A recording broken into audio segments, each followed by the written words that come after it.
Last week, Georgetown philosopher Jason Brennan joined us to talk about classical liberalism in contemporary political philosophy, and we covered a wide range of contributions and themes that dominate the landscape. But what about the things we are best at? The things we do the worst? What work should we be doing, but we don't? Let's get down to it with part 2 from Jason Brennan. All right, let's keep teasing out these threads of sort of classical liberalism's current status within the academy and the relative depth of imprint that it's made there. Last week we talked about natural rights theory, equality, justice, the sort of sanctity of conscience, tolerance, openness, and anti-authoritarianism that at least we hope to aspire to and certainly fall short of quite a bit. What other areas do you think that classical liberal scholars have contributed to in really serious and important ways? Perhaps maybe the most important thing we're doing, in part because it's the most high stakes, is pushing the argument for free migration, free right to move anywhere that you want. For whatever reason, in the past few hundred years, classical liberals haven't really been focusing on this, but I think there's been a recognition in the past 10 years that the right to be able to live where you want to live, to be able to take a job wherever you are offered a job, to be able to move freely from one country to another is as fundamental and important as really any right. In fact, it's probably more important than things like the right to free speech. It's certainly more important than the right to vote. It's more important than like the right to be able to own a business. It's one of the most fundamental rights, in part because the stakes are just so incredibly high. And so I think classical liberals have been on the vanguard of pushing this idea, and now it is the thing that's being talked about that people are confronting seriously.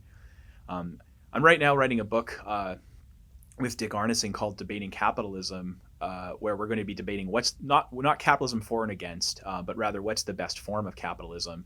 And he'll be advocating for social democracy, and I'll be advocating, like free market welfare states, and I'll be advocating for something less than that. And Chapter 1 of my book is my half is pretty much, look, either social democracy or open borders. If you have any kind of leftist intuitions and you know anything about the economics of open borders, like open borders beats social democracy by many orders of magnitude. So therefore, open borders over social democracy. And the reason has to do with what a social democracy is. Like Sweden is a political system in which the ultra rich are taxed and their money is redistributed to people who are merely very rich. But at the expense of people who are genuinely poor. So imagine like a new candidate comes to office and says, or just trying to win the presidency, and he says, I want to tax the top 1% and give the money to the top 5% because I think the top 5% aren't getting rich fast enough compared to the top 1%. And you say, hey, Senator, it turns out that your policies genuinely harm the bottom 95%, make them much worse off. In fact, they're so bad that they cut world production in half and make them languishing in poverty. I have ample empirical evidence here that if we were just to allow a different set of policies, that this would actually cause them to have their income go by a factor of at least 5. And he's like, yeah, I don't care about those people. You wouldn't call that guy a left-wing guy, but that's basically what social democrats advocate. And their argument is, yeah, but we're talking about people outside our borders, so they don't really matter. So I think that's something that classical liberals are pushing hard. It's incredibly important, and people are starting to pay attention to it. These ideas are starting to spread. Now, but it sounds like the assumption in there, and I mean, maybe you can flesh it out more for us, is that sort of classic right-wing libertarian gem that you can't have both open borders and a welfare state. But what if you can? Certainly there are plenty of people who argue that you can and you should, that it's a moral duty to do that. So how would you respond? Yeah, even in the book I say I'm not really sure how much of a conflict there is, but it depends on what you mean by we're going to have a welfare state and open borders. It's just, look, if we had open borders, there would be tremendous economic growth, and because of that, there would be a bigger tax base and there'd be more ability to pay for certain kinds of welfare services. But I think even optimistically, and I'm pretty optimistic about that stuff, I think even optimistically, what you can't have is the kinds of social services that the typical person in Sweden or Norway or Finland gets and just give that to anyone who would move there. It's too expensive. So you have to make a choice. Either we create a two-tiered society where domestic-born people get one very high set of social services and access to welfare, and immigrants are excluded from that and get close to nothing, or alternatively, you water it down and everyone has access to the same kind of welfare services, but they're much lower for everybody. Which one is better? That's a good philosophical question. It's a good thing to debate. But what doesn't seem to be feasible is Sweden opens its borders to anyone who wants to move there, but everyone gets the same kind of level of welfare that current Swedish people get. So either way, you might be like, well, we're going to have social democracy for the top 5%, or you're going to have like less than social democracy for everybody. Which is better? Which is more fair? Which is more just? That's an exercise for the listener. Okay. Now, what other areas do you think have been really serious and important contributions? When I look at what's happening in political philosophy, especially as done by philosophers, maybe not as much done in political science department by so-called political theorists, I think there's a big movement towards PPE, politics, philosophy, and economics. So what happened historically was if you go back in time and read Adam Smith or Thomas Hobbes or Locke or so on, they're not just pure philosophers. They're economists, they're historians, they're sociologists.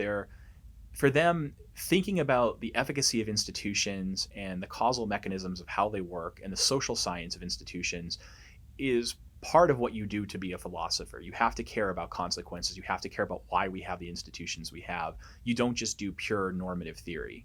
And then because of specialization, what sort of happened by, say 40 years ago is you see philosophers who it doesn't even occur to them to ask how institutions work. They just think their job is to come up with something like a moral utility curve, a ranking of all possible states of affairs from better to worse from a moral point of view.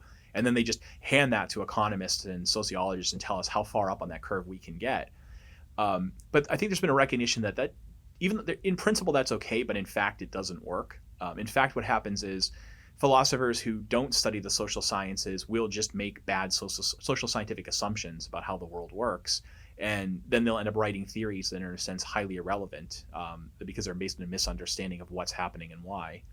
So there's been a big movement towards, if you're going to do serious political philosophy, you have to know the empirics. It will matter. And you see more and more of that, I think, in modern political philosophy, where there's people start citing economists and historians and social scientists again. They're not just citing each other philosophers. The reason I think that's good for classical liberalism is that economics is not a classical liberal doctrine, but it certainly moves you in that direction compared to where the average philosopher is. Bring back political economy. I love Absolutely. I think there's a movement towards political economy, and you see so many jobs in it and departments calling themselves that and so on. Yeah, that's a healthy turn, I think. Yeah. The humane sciences. Yes. The humane studies, they used to call them. Imagine that. I love it. So what do you think are some of our more overlooked contributions? What's overlooked? Or something that should be regarded as much more important than perhaps it is? I think Robert Nozick is highly underrated. And the reason is because everyone misreads him. So that's a classic book that even today, if you take a political philosophy class at almost any university, you'll be assigned that book. But your professor will probably teach it wrong. He'll probably teach it wrong even if he's like libertarian. I think people miss what's going on in that book and miss how insightful it is. Both like the chapter 10 of that book is really brilliant, and most people don't understand what he's doing with it.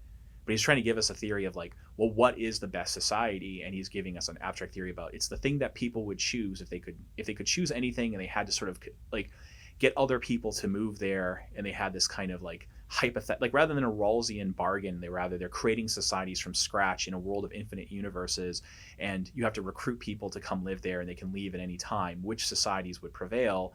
And he recognizes there wouldn't just be one kind of society that would prevail, but you'd have this superstructure that allows for freedom of movement and freedom of choice among all the different societies. That's right. That's really like the best theory of what a perfectly just system is that anyone's come up with, I think. But people ignore it. They misread his critique of more than minimal states, so they misunderstand that. So that's one thing that I think we have this a gem of a book, and it's just completely misunderstood. I mean, there's other things too, but that's just one off the top of my head. Yeah, I mean, Nozick certainly gets the short end of the stick in sort of pop discussion of classical liberal philosophy. Anywhere on the internet, Nozick is going to be sort of ranked up there with Milton Friedman as some milquetoast quasi-statist or something, but I think you make a good point.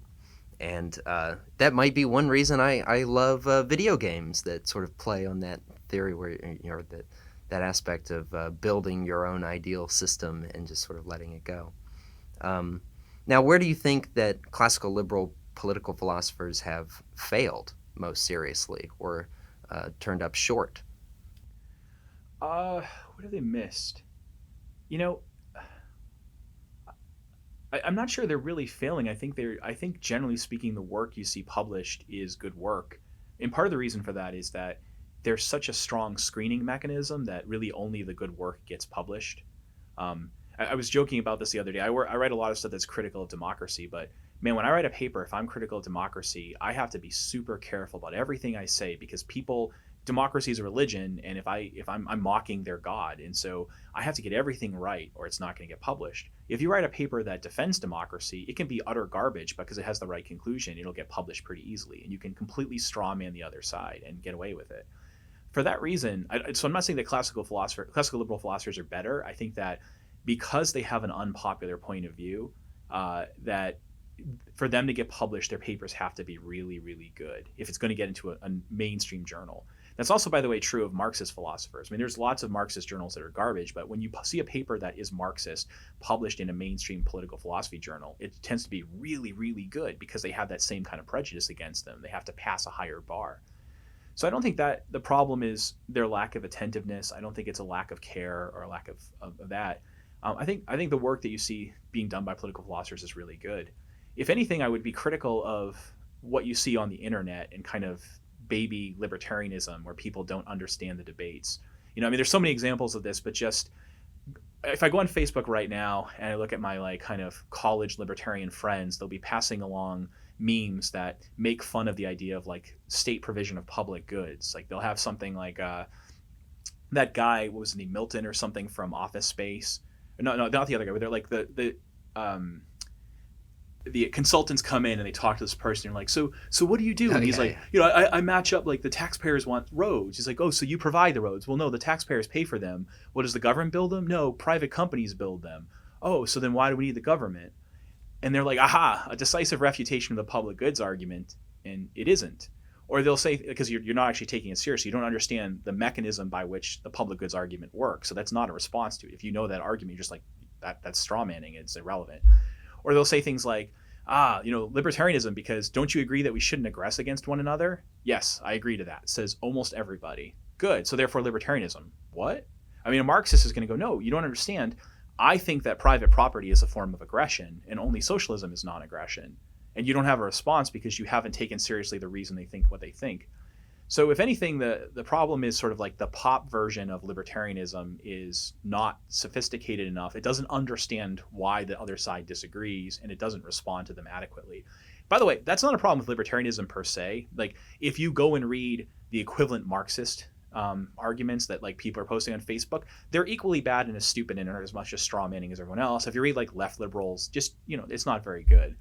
So there is a problem in that the people that are the masses of people who affiliate with an ideology often have both an unsophisticated understanding of their own ideology and an even less sophisticated understanding of why people disagree with them. Yeah, I think that's absolutely true. And I mean, it makes me wonder though, so maybe the area of, quote, failure to focus on is perhaps more things to do with perspective than the quality of ideas, so I'm wondering, what areas do we not focus on enough that we should be doing more work in? Where could we be making important interventions that we just haven't yet? Why are we resistant, perhaps, to intervening in some fields, like taking, say, intersectionality seriously and incorporating it into our work? Yeah, you're right. I was thinking about that kind of thing too, like issues about race and gender and power relations between races and genders. There's often a heavy aversion to thinking about that stuff. And I don't think it's because libertarians have nothing smart to say about it. I think they actually have lots of very smart things to say about it. I think they have lots of evidence that, for example, market societies break down barriers, that they incentivize people to overcome their prejudices, that, the do commerce thesis is correct. There's really good evidence for it, that markets, Gary Becker's thesis about why markets have a tendency to eliminate discrimination is right. We have good evidence for it. I think also that I've mentioned open borders before. The open border system is a system which would tremendously benefit non-white people. It would benefit white people too, but it would tremendously benefit non-white people around the world, much more than anything that like your typical left-wing philosopher is advocating. So we don't talk about that, and I think we don't talk about it in part for two reasons. One is because some philosophers say, or some like libertarian thinkers go, well, libertarianism is a theory of what the state should do, and social relations, however important those aren't state activity, right? And I don't believe that states should regulate people's freedom of association. And so if people are racist, well, that's bad, but it's not the state's job to fix it. Which doesn't mean that's not worth talking about. And it's still worth talking about how different kinds of institutions can overcome those problems or not. And the other thing they do is, I think it's just a kind of unwillingness to affiliate with certain people. Like we think of ourselves as members of tribes, political tribes. Those people who talk about this, they're over in that tribe over there. So anything they take seriously, we shouldn't take seriously because that's our way of telling them that we don't like them. What we count as problems worth working on is partly determined by our tribal affiliation. So since the other tribe came up with this problem, we ignore it. And the problem too is that we see all these books that are basically slandering libertarians. Like there's a certain segment of low quality, not intellectually sophisticated academics who don't have technical skills, the ability to sort of assess causality or to do math, or apparently even to read quotations from other books and correctly requote them. They have this weird thing about inserting quotations and inserting words into quotes that weren't there, or removing words that makes the thing change. And it's often, you see a lot of that in history, where you have just like leftist historians who just lack minimal intellectual seriousness and engage in behaviors that I would have you expelled from my program if you did this. It would be considered academic dishonesty. But the only argument they know how to make is, if you disagree with me, you're racist. And so what they do is they take people like James Buchanan and Milton Friedman, and they misquote them, insert words into their phrases, and then call them racist, and we dismiss them. So it's clear that for some people that we're supposed to be engaging with, like they're basically they see the world as racist and not racist, and that's all they care about. So you have to be able to engage with them, not them in particular. They're just like someone like Nancy McLean. She's just intellectually dishonest, but engage with like people who are concerned about those things. There's a reason those kinds of arguments resonate, is because this is an issue that matters. So you need to be able to engage in that issue in a sophisticated way. Now, that brings me very perfectly right to my next question, which is that you and one of my old mentors from my student days here at IHS, Phil Magnus, you guys published a book relatively recently called Cracks in the Ivory Tower. And so I often think that academics are painfully unaware of how medieval their institution is. I mean, literally, a medieval institution, the modern university. And I have serious doubts as to whether it'll even be around still in 20 to 30 years, at least in any recognizable form. I sort of think about it like old boarding schools, say in the 19th century or something, like that was a regular thing apparently, and now we kind of don't understand how they're supposed to work. They're very rare. We understand they're still around, and I guess people like Judge Kavanaugh and his Chevy Chase crew went to them or something, but it's not a place where normal people go. And I'm wondering if that's sort of how the university system will look 30 years from now, and it'll all more or less have just disappeared right out from under people who seem to think that their position of power and authority and influence will be entrenched forevermore, and that's the rightful way of the universe. But things are changing awfully quickly, so I don't know. What do you think about that? Will the university system still be around like this in 30 years' time? Yeah, good question.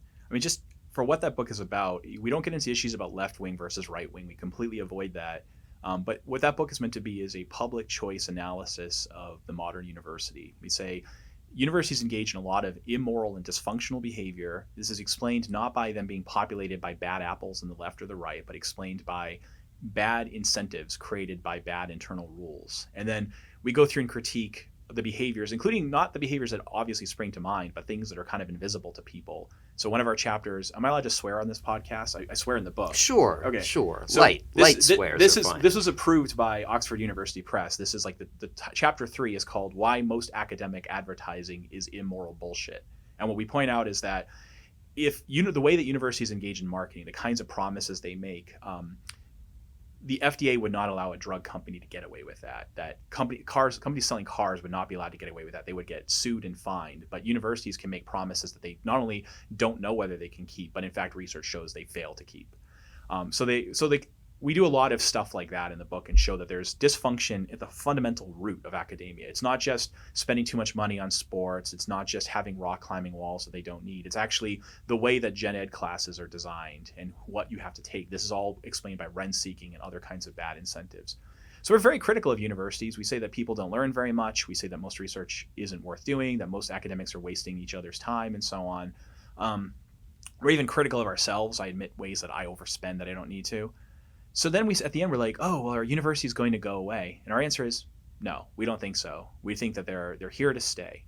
And part of the reason for that is that if someone says, but you don't understand, all that learning that you get in a university, you can get that online. So why would we have a university? And we go, learning? Why are you talking about learning? What does it have to do with going to a university? Going to a university to learn is like taking a transatlantic flight to get a meal. That's not what it's about. Right? And we know that because, as my friend Brian Kaplan points out, the very fact that you're paying for a degree proves you're not there to learn. If you want to get a Princeton education, you can for free. Well, and almost for free. You just move to Princeton and you just show up and sit in the back of the room. And most professors won't even know who you are, and they won't worry about whether you're actually enrolled in the class. And if you get the rare professor that actually checks, are you enrolled in my class? What you do is you say, I know you're not supposed to do this, but I just have an utter fascination for avant-garde Romanian poetry of the 17th century. Can I please just sit in on your class? And the professor will be absolutely delighted and say yes 95% of the time. So you can go and watch, Berkeley and MIT have made almost all their class materials and lectures online for free, and you can go and watch that stuff and get a world-class education for free. If you're in college, you're not there for the education, you're there for the credential. And right now, there is no good substitute for that kind of credential, and I doubt that there could be. So as Brian Kaplan points out, and we agree, if there were a more efficient way of delivering that credential, that would no longer serve as a good credential. An analogy, I think this is mine, not his, is I say to my students, imagine that diamonds suddenly became really inexpensive. What would happen to the price of engagement rings? And the answer is they would switch to something other than diamonds. It's actually important for the engagement ring to serve its signal of sincerity, proof that I really do want to marry the person I'm offering the ring to. It has to be expensive. If it were cheap, then saying, will you marry me, wouldn't convey the same message. So the credentialing that universities do is about proving to potential employers and others that you're a smart, perseverant conformist. The perseverant part is really important. It has to be difficult and it has to take a long time. So more efficient mechanisms of delivery won't provide that kind of thing. Well, they might make you learn more, but we're not testing for learn. Who cares about learning? Students don't learn very much at all. Only maybe 1 out of 10 students learns much at all in college. They don't learn much. They forget almost everything that they learn too. They don't develop their soft skills. They don't develop much of their hard skills. But what they do is prove to people that they have what it takes. They have the right stuff. So I don't see anything out there on the horizon that will serve as a substitute or a competitor for that. Online classes, sure, but that's not offering what universities offer. It's offering something else. Yeah, you say that, and it strikes me that the medieval character of the university is not the production of the good involved here. It's the sort of guild system of privilege attached to it.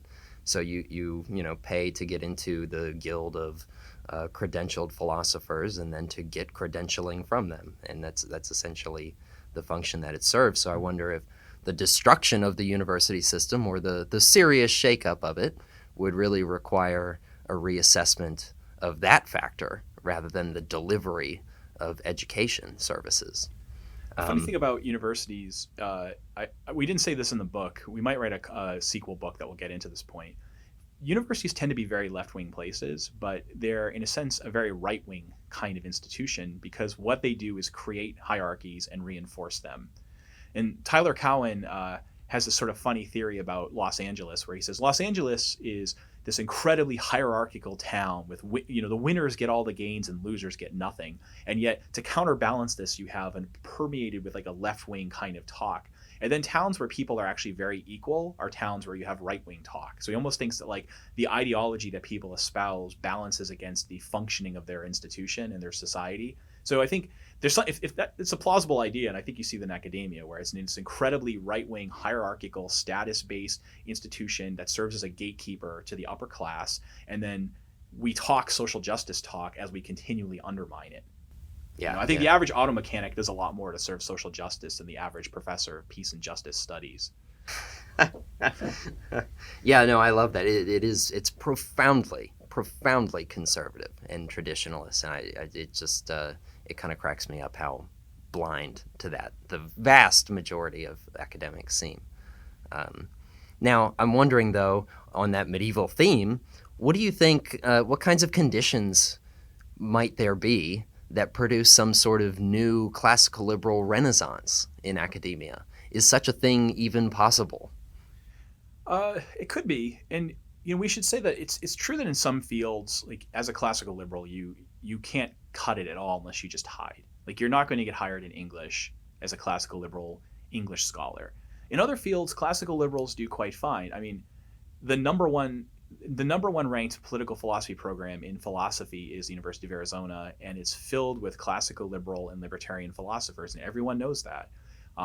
I frankly have done really well, and I'm out, people know what I think. And yeah, there are people that will discriminate against me for that. And maybe if I had the same productivity and had published left liberal stuff, I'd be at like Princeton rather than Georgetown. But nevertheless, I've still been rewarded for my work rather than not. In some fields, people are pretty open to it and accepting, and you do well and you can have a lot of influence. In others, you can't. Why that is hard to say. It seems to me that like in fields where there's higher standards for work, so in economics, the typical paper is you come up with a problem, you have to define that problem clearly, you have to come up with a plausible mathematical model that explains how you would analyze that problem, and then you have to find a data set in a natural experiment that actually illustrates the problem, allows you to test your model. You can bullshit that, but you can't do too much of it. Like there's a certain point lying with number. It's true that people can lie with statistics, but we don't overstate how easy it is to do that, especially when people are trained to look for you lying with statistics. And I think that keeps people relatively honest and relatively open. In philosophy, the standard is something like you have to start with premises that are widely accepted by people who disagree with you and show that these premises logically imply a conclusion that's not obvious. And we're all trained in logic, we're trained in looking for counterexamples, and we're trained for pointing out that when principles lead to absurd consequences. And I think that keeps people relatively honest. So in some fields, there's a sort of openness to new ideas because of that. And in other fields where there aren't really standards per se, there isn't. And so it's many times the certain fields of the humanities where you don't have these standards. And what you're actually seeing in many of these fields is that they're not even producing. It's not just they have like work that's all sharing the same ideology. There's actually a movement away from producing work at all, where you're having people arguing, we shouldn't have to write papers in English anymore. We should just get to do activism instead of scholarship. Like, why doesn't activism count as scholarship? And then people fall over one another to kind of show that they're like the most morally pure and good. So, math and logic, I think, have a check that leads to openness. Whether classical liberals will win in the end, who knows? I think unfortunately that people have a tendency to form an ideology around age 16, if they ever form one. Again, like in the last podcast, I said 8 out of 16 people have a real ideology. Of those 8 out of 16 people who form an ideology, they tend to form it at age 16. And then what they learn to do in college and grad school is rationalize it better.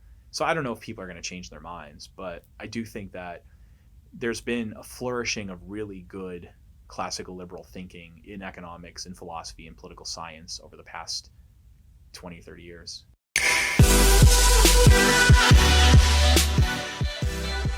Our very best to Professor Brennan again, and to all of you for joining us. Check back in next week for more from us at Ideas in Progress, and in the meantime, toss us a rate and review wherever you get the show.